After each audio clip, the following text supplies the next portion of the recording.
வீரம் விளையும் மாமதுரை மண்ணை வணங்குகிறேன்.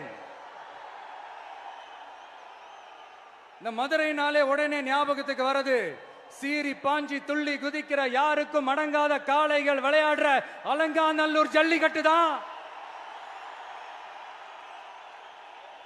நம்ம வைகை ஆறுதான் அழகர் ஆத்துல இறங்குற வைபவம். மதுரை மீனாட்சி அம்மன் இந்த மண்ணோட உண்மையான குணம், உணர்வு பூர்வமான மண் இது. அது மட்டும் இல்ல, இந்த மண்ணில் வாழ்ற மக்களும் அப்படித்தான் உணர்வு பூர்வமான ஆளுங்க. நான் இந்த மண்ணில் கால் எடுத்து வச்ச உடனே ஒரே ஒருத்தரை பத்தி தான் மனசுக்குள்ள ஓடிக்கிட்டே இருந்தது. அவர் யாருன்னு உங்களுக்கும் தெரிஞ்சிருக்கும். சினிமானாலும் சரி, அரசியல்னாலும் சரி, நமக்கு ரொம்ப ரொம்ப பிடிச்சது புரட்சி தலைவர் எம்ஜிஆர் அவர்கள் தான். அவரோட பழகிறதுக்கு எனக்கு வாய்ப்பு கிடைக்கல. ஆனா அவரை மாதிரியே குணம் கொண்ட என்னுடைய அண்ணன் புரட்சி கலைஞர் கேப்டன் விஜயகாந்த் அவர்களோட பழகிறதுக்கு எனக்கு நிறையவே வாய்ப்பு கிடைச்சது.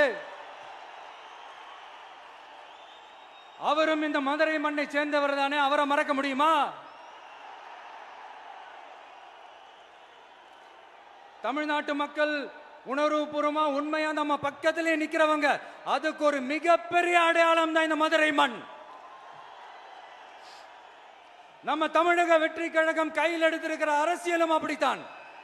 உண்மையான அரசியல், உணர்வு பூர்வமான அரசியல், நல்ல அரசியல், நல்லவங்களுக்கான அரசியல், நாட்டு மக்களுக்கான அரசியல், நல்லது மட்டுமே செய்கிற அரசியல்.